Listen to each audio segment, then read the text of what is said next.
Многие нелюбители казахской истории говорят, какое казахи имеют отношение к Золотой Орде. Это я вам показал, какое мы отношение имеем к Золотой Орде.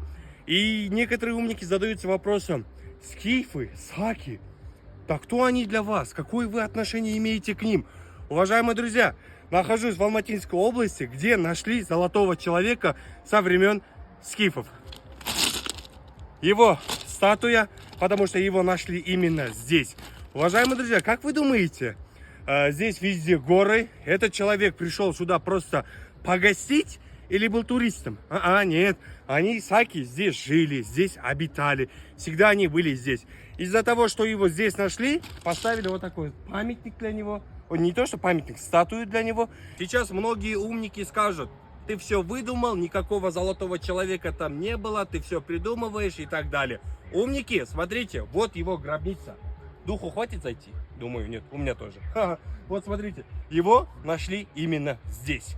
Скажу слова нашего президента Касым-Жомарт Кемель Токаева. Он всегда в своем говорит словах то, что мы, казахи, наша история начинается не с 91-го, а еще глубже. Мы потомки саков, мы потомки гунов, мы потомки Великой Золотой Орды. Тому подтверждение, что мы имеем прямое отношение к скифам, к сакам, вот эта статуя, понимаете?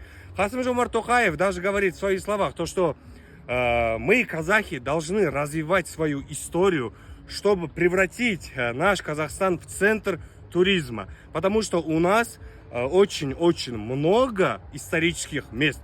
Уважаемые друзья, золотой человек, которого здесь нашли, сейчас стоит в Центральном музее в городе Алматы. Не в Алмате, а в Алматы. Понимаете?